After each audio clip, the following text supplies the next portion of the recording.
Babylon's shadow, celestial balance, cosmic betrayal, cosmic chaos, underworld rising, divine wrath, eternal conflict, giants awaken, infernal might, shadowed thrones. The cries of the mortals echoed through the heavens, a cacophony of despair and grief that tore through the fabric of the cosmos. Their voices, trembling with sorrow and rage, reached the ears of Marduk, the supreme god of the divine race. High in his celestial throne, Marduk listened, his brow furrowing with a deep, simmering anger. The world below had been ravaged by the giants and the sacred pacts. Ancient agreements meant to keep the balance between the 7 races had been shattered. Marduk's golden eyes blazed like twin suns as he rose from his throne, his form towering and resplendent, a figure of unmatched power and authority. The air around him crackled with energy, and the very stones of his palace trembled at his fury.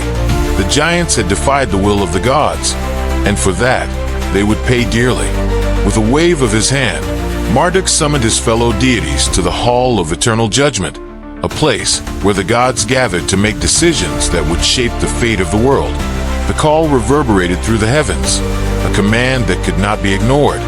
One by one, the gods appeared, their forms shimmering into existence like stars igniting in the void. Ishtar, the goddess of love and war, arrived first, her beauty both enchanting and terrible. Her eyes, usually soft and alluring, now glittered with the cold light of battle. She sensed the gravity of the situation and knew that this would be no ordinary council.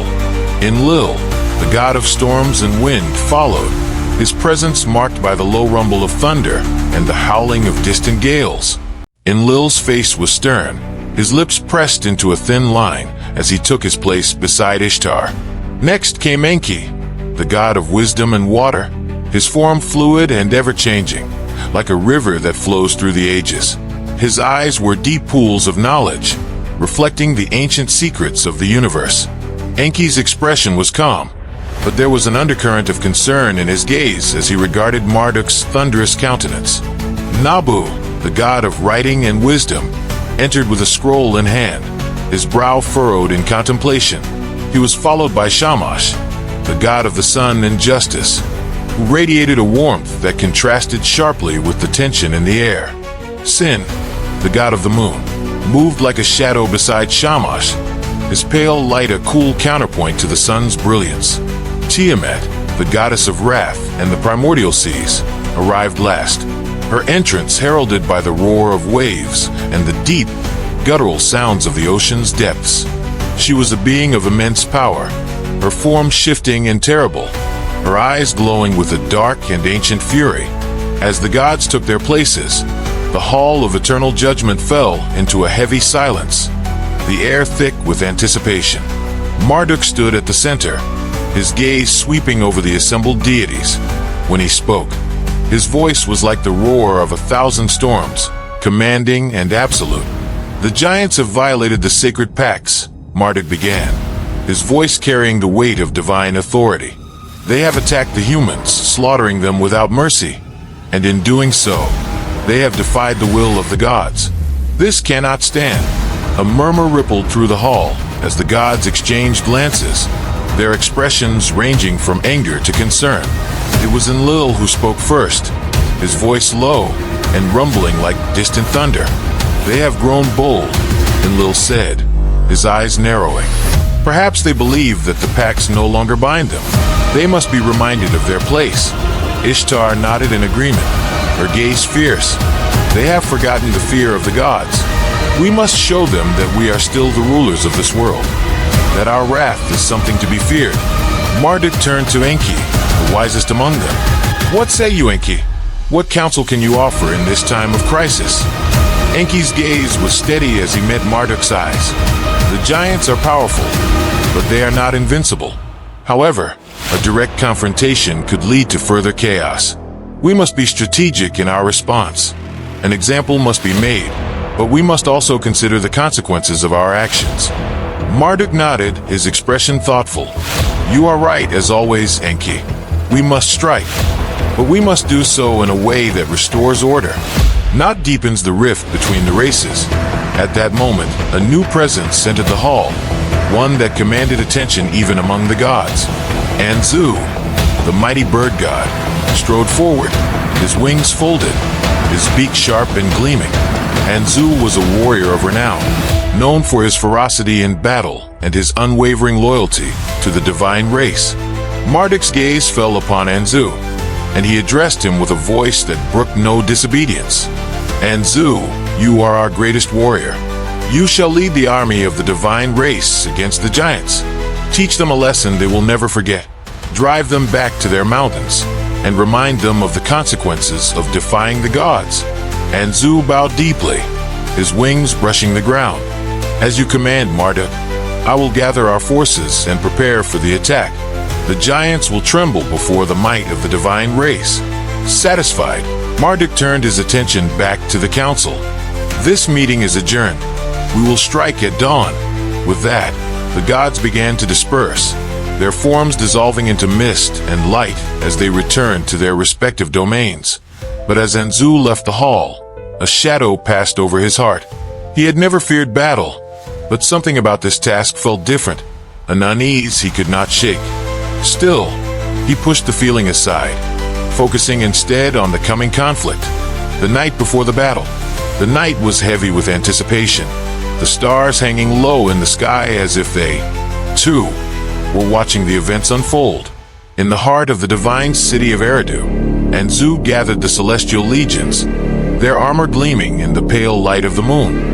The warriors of the divine race stood ready, their weapons forged from stardust and their spirits burning with righteous fury. But Anzu, their leader, was not among them. Instead, he had retreated to the great hall, where the echoes of the gods' voices still lingered in the air. There, he found a goblet of ambrosia, the nectar of the gods, placed upon a marble pedestal. It was a gift, a reward for his impending victory, and its allure was impossible to resist. Anzu grasped the goblet, the cool metal comforting against his feathers, and brought it to his beak. He drank deeply, the ambrosia sliding down his throat like liquid fire, warming him from within. But as the golden liquid flowed through his veins, it brought with it a sensation of peace, of lethargy, that began to cloud his mind. The weight of the coming battle faded, replaced by a comforting haze. Anzu drank again and again, until the goblet was empty and his mind was adrift in a sea of intoxication. He had faced countless battles, had slain monsters and demons alike, but now, in this moment of stillness, he felt no urgency, no need to prepare. The warriors of the divine race waited outside, their spirits eager for the fight. But their leader was lost to the world, slumped against the walls of the hall, his eyes glazed and unfocused. The night deepened, the stars moved across the sky, and the hour of the attack drew closer. But Anzu remained unmoving, his thoughts dulled by the effects of the ambrosia. Marduk's fury. As the first light of dawn broke over the horizon, Marduk stood upon the walls of his celestial palace, his eyes fixed on the world below. The time had come for the divine army to march against the giants, to deliver the punishment they so richly deserved. But as he waited, the minutes stretching into hours, no army appeared. A terrible sense of foreboding settled over Marduk as he realized that something was amiss. With a thought, he descended from the walls and entered the great hall where Anzu was supposed to be preparing for battle. What he found there filled him with a rage unlike anything he had ever known. Anzu lay sprawled upon the floor, the empty goblet beside him, his chest rising and falling with the slow, even breaths of deep sleep. The ambrosia had done its work, and the mighty bird god, the chosen leader of the divine army, had fallen into a drunken stupor, heedless of the sacred task he had been given. For a moment, the entire cosmos seemed to hold its breath, the very air charged with the promise of divine retribution. Marduk's golden eyes narrowed, his hand clenching into a fist as a storm of emotions roiled within him: betrayal, anger, and above all, an overwhelming sense of disappointment.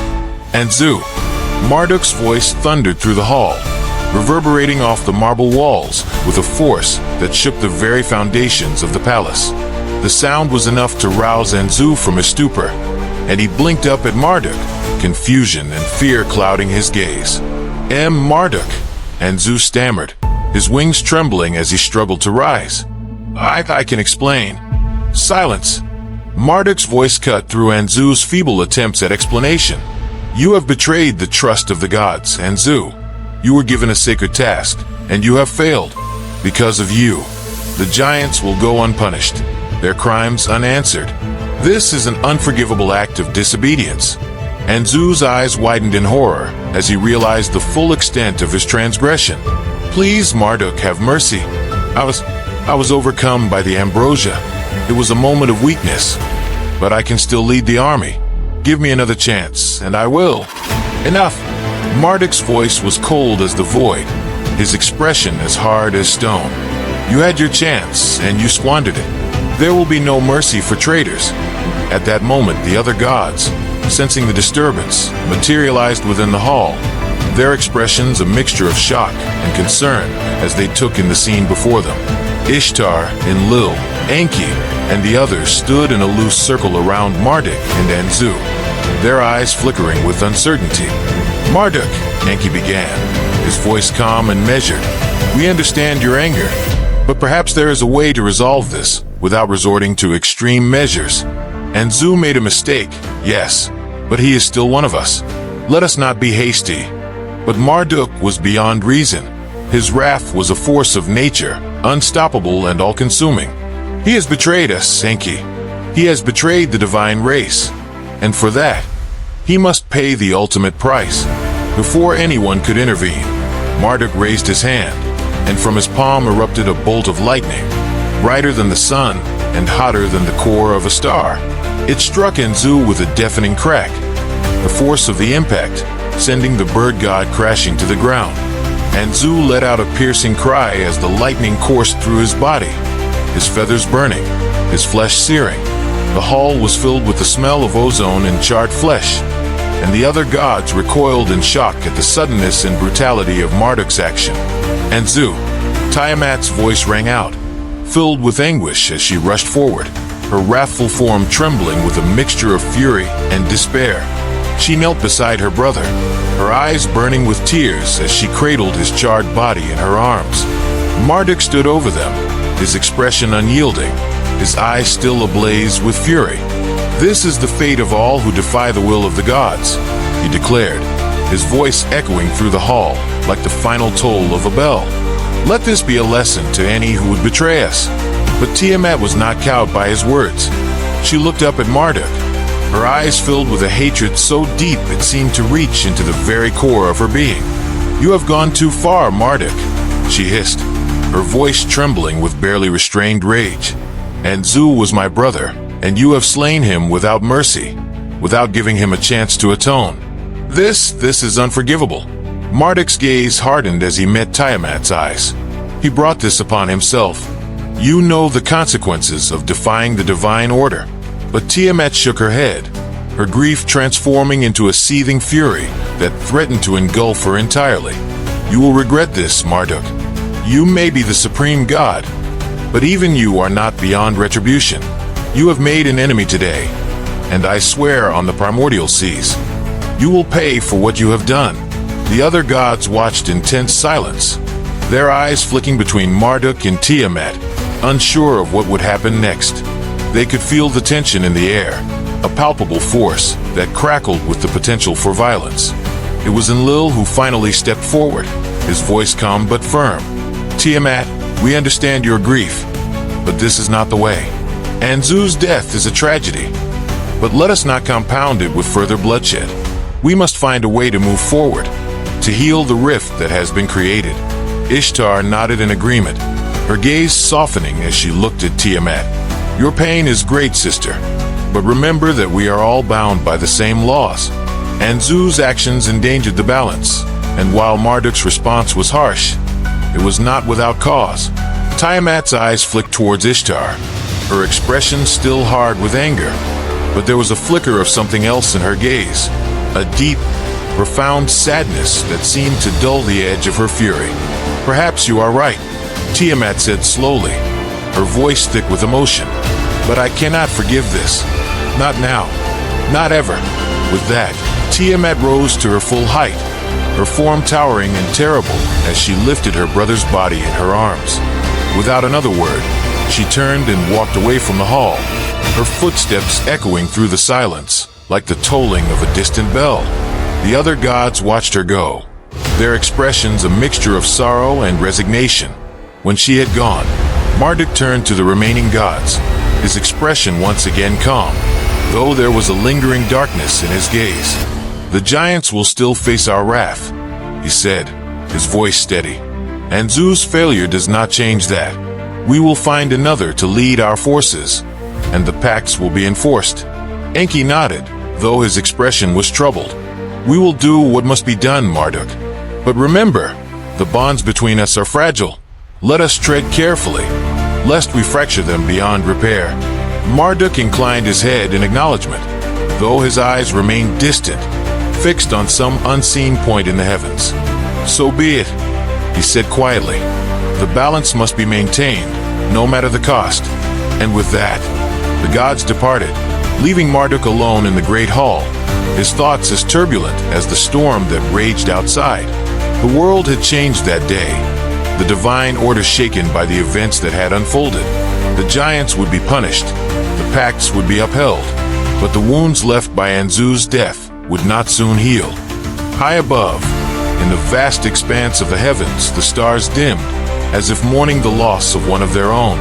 The universe, once stable and secure, now seemed fragile, teetering on the edge of a precipice, with the gods themselves uncertain of what the future would hold. And in the depths of the primordial seas, Tiamat wept for her brother, her tears mingling with the waters of creation, a grief so deep it threatened to consume her entirely.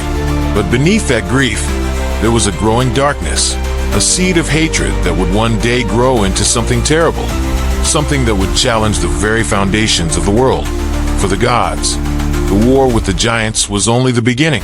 The true battle, the battle that would decide the fate of the cosmos, was yet to come.